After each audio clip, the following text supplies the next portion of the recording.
Morning everybody, welcome back to the home build. Things we're going to work on today is this video is going to be about the sewer line from the house to the septic tank.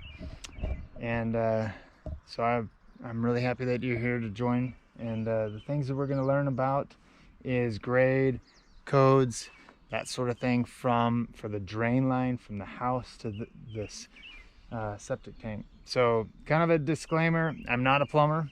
I am the homeowner, so it allows me to be able to do this.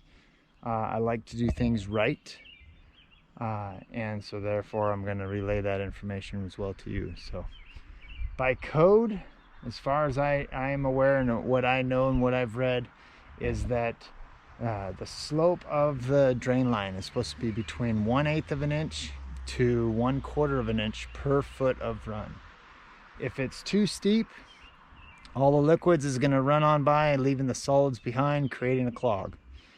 If it's too flat, water can't push the solids down the line to the septic. So the thing that I'm faced with here is, it's not that it's too flat, is that I'm a little bit too steep. So I got quite a drop from the house up there to my septic tank down here. So what I'm going to have to do is I'm going to maintain that maximum of 1/4 inch per foot, that maximum coming around here, going towards the house. And then I'm going to have a sweeping 90 going straight up, and then another sweeping 90 going level, not quite level, 1/4 inch per foot. But then at that point, I'm also going to have a riser coming up for a clean out. So you can kind of see I started already. I got a little bit of a sweeping 90 there, excuse me, a sweeping Y there. I'm going to run it out and around for a future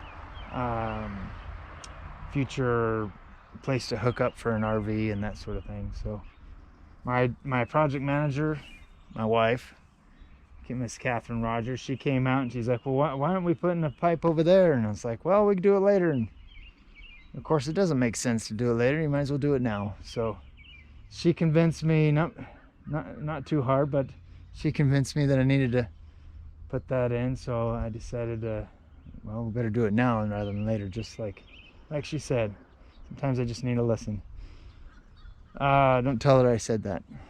So I'm gonna move all this pipe out of the way. Right now, this area right here is a little bit too steep. I need to dig it down just a little bit more, probably about 4 inches over here, back in that back corner about 6 inches, so I can get in and around, and then I'll have to 90 up and then go a little flatter that direction. So that's the plan. So I'm right here, I'm ready, and let's get started.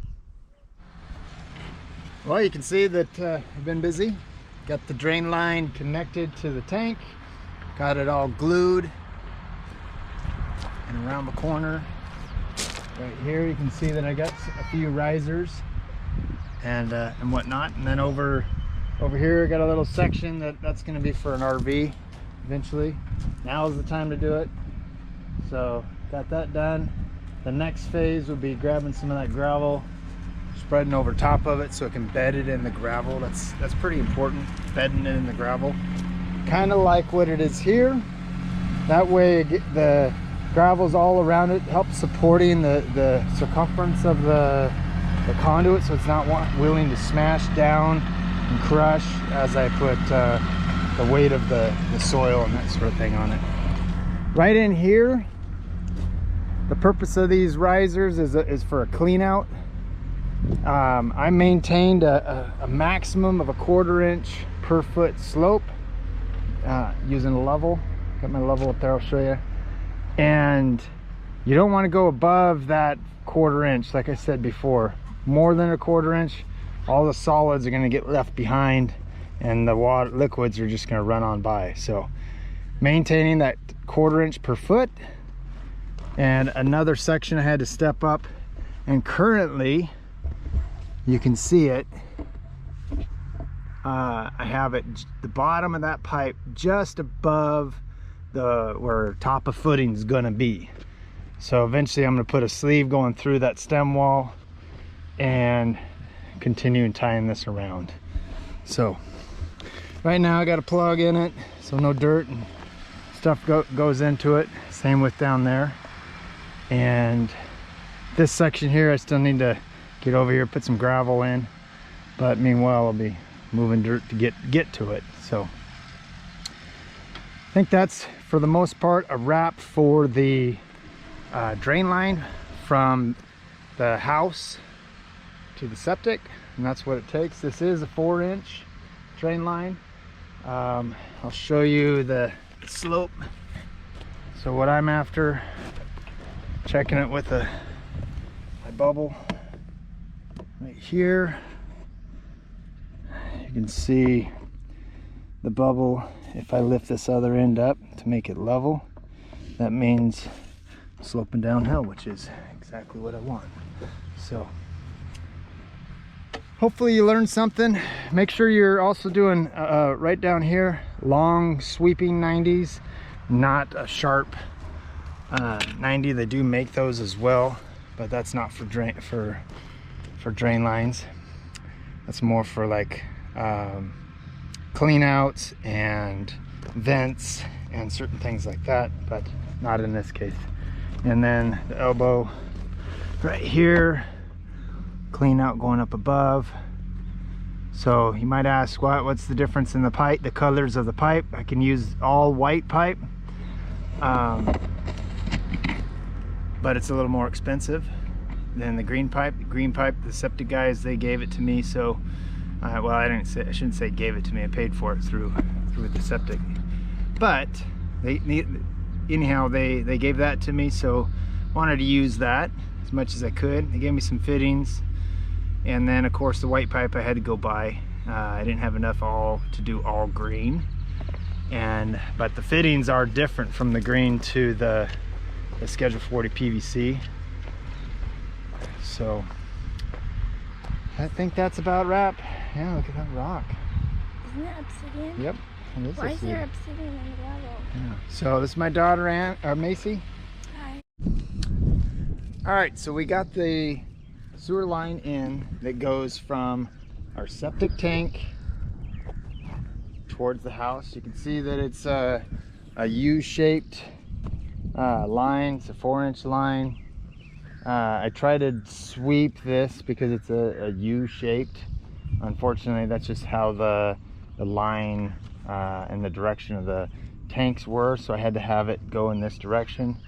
You got to try to sweep it as much as possible. You don't want to make such a tight turn. So we got a 45, a 22 degree angle, another 22, and then excuse me, I think this might be a 45 and then a 22 up here. So trying to gradually turn that. You can also see the tracer wire. Some people might say it's not needed, but it is for the code, and it has to be a 14 gauge wire that's rated for underground use. So that way later on you can locate where exactly the line is if you had to tear it up or anything like that. So over here I have a little riser, a step in it. The reason I put a step in it was due to the fact that the steep grade that I have here. So if I was to just make a U shape and go straight that direction up towards that end, the slope on it would have been about 1.25 inches per foot a run. So the code says it needs to be between 1/8 and 1/4 inch. A minimum of 1/8 of an inch, maximum of 1/4 inch per foot. So if it's too steep, so if it's steeper than 1/4 inch per foot, all the liquids are going to run past the solids and leaving the solids behind, and it dries out and makes a clog, and that's how clogs happen. So I had to make sure that this grade would stay within that parameter of 1/8 to 1/4, coming over here, and then a sweeping 90 going up. And then you can see right here I got another sweeping it's actually a sweeping T This piece right here is this riser. That's going to be for a clean out. You know, you can't ever have too many clean outs, just in case. It's easy to throw it in right now. Later on, if for some reason it clogged right at this joint here, it'd be kind of a pain to get it unclogged. So having this clean out is going to be beneficial. It's going to be in the grass. I can even have it just under the grass line, but I'll have it sticking up just a little bit so I can locate it, and I'll chop it off eventually later down here lower. And then I continued on, keeping my maximum of a 1/4 inch, and it's right close to a 1/4 inch per foot still, and then another sweeping 90 and a T over there. So eventually that's going to finish out when the house gets built, and tie in that direction. So I'll have to have that section, the tie-in to the house, have that inspected as well, and also have another clean out up at that end. But for this area, I wanted to get it backfilled, so I needed to get it inspected. It does need to be inspected, and everything's good. So these other 2 lines, if you're wondering what those are, the Schedule 40 4-inch, that's my foundation drain, and then the 3-inch is my rain drain. So in the county here in Lane County, I don't have to have either of them really, but it's always a good thing. Now is the time to do it, not later. So I don't want to have any wish I coulda, woulda type of thing. So that's what this is for. They're sharing the same trench, and then they're going out to daylight out at the end there. And I made sure on those that I went past the trench.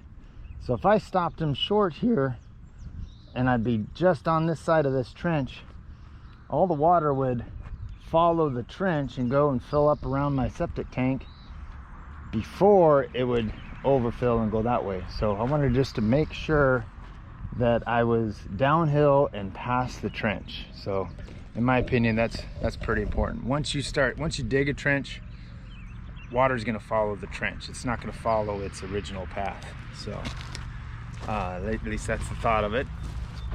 And that's about all I guess we have on this. And so it is, of course, a unique kind of shape. Ideally it only needs to be 10 feet away from the foundation. So ideally would have been up that way, but here's the other thing. Right in here, now you can't quite see it, I added another line to go this direction, and you can see this white cap right here. What that's going to be for is for an RV.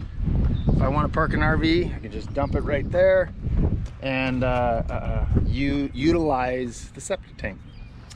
If I was up higher, only 10 feet away, the septic tank would have been a much higher, and I couldn't have gravity fed the RV to it.